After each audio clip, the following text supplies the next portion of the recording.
I think one of the biggest reasons why independent insurance agencies typically struggle with the A word, accountability, is because they're often doing it backwards. And I'm going to talk about that on today's Agent Leader podcast. Welcome to the Agent Leader podcast. My name is Brent Kelly. I'm your host. Thanks so much for joining me on this very impactful, this very important episode where I'm going to share with you a different approach, a different way maybe to look at the word accountability. More importantly, the actions associated with accountability. Now, let me start with this. One of the best things about independent insurance agencies, and when I talk to independent insurance agencies, I say this, is that you are, ready, independent. You have some freedom and flexibility to do the things that you want to do. Very cool. In fact, the latest studies say there are around 40,000 independent insurance agencies. And I can tell you, although there's many similarities, there are vast differences. Why? Because they're independent. Now, here's the challenge. The difficult part, the most challenging part for many independent insurance agencies is you are independent, right? There often is a lack of structure or process based around your agency. So this all stems from the A word, accountability. How do we get more accountability? And we talk about accountability. Are we approaching it from the right perspective? But today I'm going to share with you again a unique, a different approach, I think a simplified approach to accountability. Now, we go much deeper in this and have more resources and tools for our agency partners, our members. Hint, hint, if you want to check that out, go to sitkins.com to learn more about us, some of the tools and resources we provide, and of course, how we work with independent insurance agencies like you. Go to sitkins.com. If you want to check out our book, which is titled Best Version Possible, it is the blueprint for greater impact, for greater profit, all with less effort. Go to sitkins.com/BVP, which, by the way, in our book, Best Version Possible, we talk about aspects of this accountability and what it looks like. So let me get into the content today because, again, in my view, in my work with independent insurance agencies and coaching and training and consulting with agencies and agency leaders, I know that some agencies have a decent grasp on this. Some agencies are very sporadic and some agencies just avoid it, right? I don't even want to deal with some of this stuff. Let the people do what they need to do and we'll clean up the rest later. Now, I don't know where you are as an independent insurance agency leader in this whole scope, right? Where you're at, you might be right at the top, you may be at the very bottom, but wherever you are, right, there is opportunity to improve. And I think one of the challenges that we see with agencies' accountability is I think they start at the end. And what I mean by this is that they go, gosh, why aren't my people? Why isn't this person more accountable? Give you a generic example. Maybe it's a sales leader and a producer. And the conversation at the end of the year, if a producer didn't hit their goals, is, gosh, you didn't quite hit your goals this year. And the producer says, yeah, I didn't quite hit my goals this year. And the leader says, next year, you need to hit your goals. And the producer says, yeah, next year I'm going to hit my goals. Okay, good conversation. I'm glad we got this solved. Go out there and be accountable. Obviously, that's a bit of a far-fetched story, although maybe a few of you are listening and you're going, that hits a little bit close to home, right? So we like the idea of accountability, but we don't really approach it in the right way. So what I want to do with you, obviously accountability, we joke, is this A word, the A word, accountability. I think there are 3 other A's that need to come before accountability to make it truly work, right? So here's the good news about this podcast. And maybe this is from my perspective. I like to keep things as simple, and I love a whole approach that starts with the same letter. So if you're taking notes at home, get your pen and paper out. We're going to go through these 4 A's. And the first A is alignment. Alignment. Now, you may take this A for granted. I will tell you at the Sitkins group and with our Sitkins network and how we approach agencies, this is our first phase. This is, in fact, the first phase of our best version possible model is alignment. Now, in the perfect world and what we teach and what we provide is we provide complete coaching, training, and consulting based around leadership, sales, and service. 3 critical aspects of every independent insurance agency. That do we have the same goal, right? Which typically is something based around retain and obtain your ideal clients to grow the agency, retain and obtain ideal clients. Understanding there's appreciation, there's respect, and there's trust, big part of accountability, in the different roles, right? So same goal, different roles. And again, the way we approach it is that if we're going to have true accountability, we need to understand, appreciate, respect, and trust the different roles within the agency. So to me, it starts with aligning the values, the purpose, the mission, the model, right? The vision, things you've heard before we do anything else. Because if we don't have alignment up front, all we're going to have is sporadic activity at the end, right? It all starts with alignment. Now, a big part of alignment is defining specifically what are the things in my role that I need to do, that I need to be aware of, that are most important and impactful. And I will tell you this, and this would be a great question to ask anybody on your team. Hey, what are your specific roles within this agency? Whether you're talking to a producer, a service professional, someone on your leadership team. Now, I know, especially with agencies with not a huge amount of people on your staff, that there's going to be hybrid, there's going to be some crossover. But what you'll often find when you ask this question to define your role is that either some people don't really know, or they can't define it or describe it, or they have a list of 28 different things. Now, why is this important? Well, it's really hard to be accountable to something that you haven't defined. It just is, right? Like, well, how do I know if I'm even doing the right things? Or are the things that I'm doing the things that I should be doing most often? So it does start with alignment.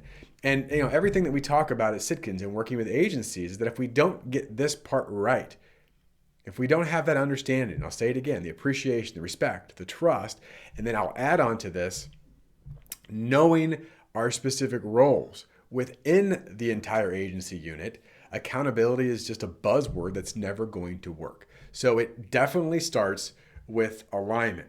The next part is obviously once we understand, we have alignment and we have a better grasp on our roles, it's taking the proper actions that we need to take.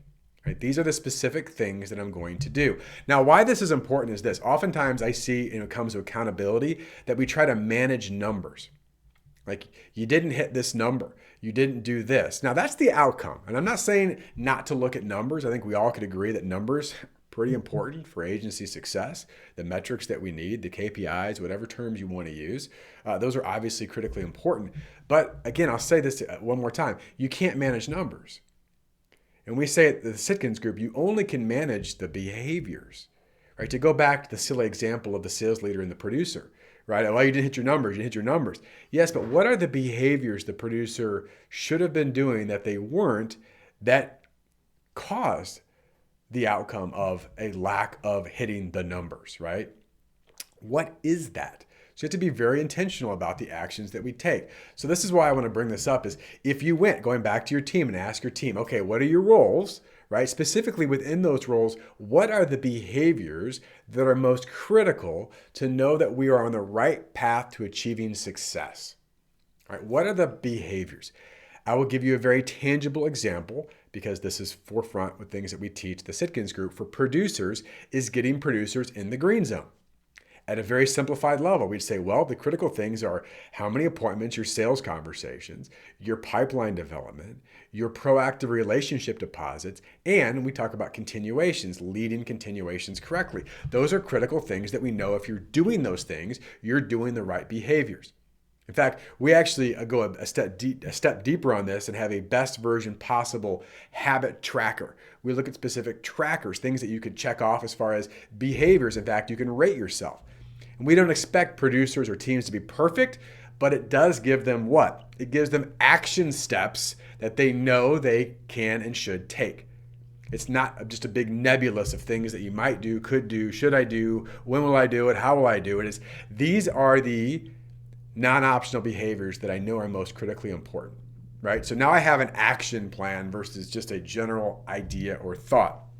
Now, by the way, this next one, these two go together, is awareness. Right? You have an action plan. In fact, to give an example of having this tracker, right? Whatever it is, or these are my three most core or critical functions that I do, right? My actions. Now I have a level of awareness if I'm doing them or not.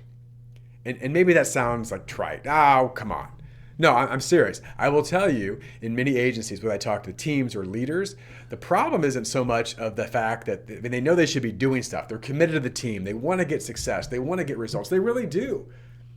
But if they haven't defined the action, they're not even aware if they're doing it right. A quote that I share all the time: running the wrong direction enthusiastically is stupid. Right? Running the wrong direction enthusiastically is stupid. And if we don't have awareness on the specific things we should do, we oftentimes will find ourselves moving a million miles an hour, but unfortunately we're going in the wrong direction. Right? So awareness is, hey, there are some things here that I need to consider, right? That I need to be able to be aware of. And by the way, here's the most powerful point of awareness and action, these two kind of middle steps here of the A's, awareness and action. It allows you as a leader to coach your team to excellence, not chase them on things that we don't even know if it's the most impactful things, right? Did you do that? Did you do that? Well, I don't know. Did you? Yeah, kind of, right? And you get frustrated. Having awareness and having actions defined based on alignment, which is the first step, will allow you to say things like, gosh, Joe or Jill, help me understand. Which, by the way, are three really powerful words in accountability. Help me understand why you're not doing these 3 or 4 things that we both agreed together are most important for your success. I thought we agreed upon this. So help me understand. Right now, that's one way you can phrase this. But bottom line is, as a leader, your number one responsibility is to grow and develop your number one asset, which is your people. And I am not saying that is easy. That is hard. It is challenging. People move. Producers are like jello on a tree, right? We know there's a lot of moving parts to this, but if we don't get the alignment right, if we don't establish the proper actions and have awareness on what those actions are, it is almost impossible, because guess what? You're managing or leading air. But if you have these other things in place up front, you now have a place where you truly can provide value as a coach and a mentor and a leader. Hey, listen, this one thing here, it looks like it's the one piece that we're missing, that you're not doing, that you haven't been doing. We both agreed is important. How can I help you achieve that? Right? How do we modify that behavior, for example? What are some things we could do to empower you, to equip you in different ways to help you get that done? Right? There's a different type of conversation that is had around accountability when we get these first 3 things established. And I'll say them again. Alignment, same goal, different roles. Establishing what those roles truly are, right? Actions, being able to identify specific, not obscure, but specific behaviors that we can agree upon are going to be most important and effective in that person being successful in the organization. And of course, then the awareness to say, here's what I did, here's what I didn't do. We have some form of and don't take this the wrong way, a scorecard, but something that we can look at, that we can agree upon together to review where there might be weak links, right? To allow you to be, again, a more effective leader and coach, ultimately to get the accountability that we want. And that's why I said at the beginning of this podcast, I think we often do things backwards. Well, we need these people to be accountable. Could you imagine if all these people just did the things they said they were going to do? But the truth of it is, we may not even know specifically what those things are. We haven't aligned. We haven't defined the proper actions, and we don't have any tools around awareness to be able to have conversations that lead to improvement and growth. And that's why oftentimes just people are like, why are they always on my back? Why are they always chasing me? Why are they always asking? Because oftentimes we're both guessing. We want results. We want the outcome. I mean, at least the best people do, right? We want the outcome and results. We're just not quite sure how to go about it, right? So I hope something here that I shared with you today, there's 1 or 2, 3 things that you go, we can make a fine-tune adjustment in this area, or look at different ways of getting better at this. And I mentioned at the beginning, we have resources and tools. We have reverse performance agreements. We have a 2-way promise agreements. We have lots of things that agencies modify and use with us, because we want to help empower and equip you, the independent insurance agency leader, to be able to do these things at a higher level, right? Because without accountability, you don't have much, right? You certainly can't get consistency if we don't have accountability. And there's never perfect accountability, but there's always ways we can improve accountability. And by the way, the best agencies, the best producers, the best service professionals, the best leaders, They seek and desire accountability, not because they want to be chased or followed. It's because they know there's that best version of them, and that without a roadmap and without other people to help you in that journey, you're never going to get it on your own. The most talented performers in the world, the most talented athletes in the world, they all have coaches. Why? Well, they're already good, Brent. Why would they need coaches? Because success leaves clues. Because they know there's always a higher level of them. They never want to look back at the end of their life and say, I just kind of floated through that, and I guess I got to here. And these are the type of agencies that we desire to work with.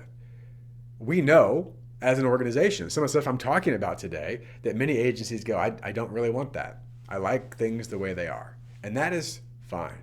But if you're an agency that seeks a higher level, that wants to be encouraged and challenged, that wants to have processes and structure and truly that alignment, right?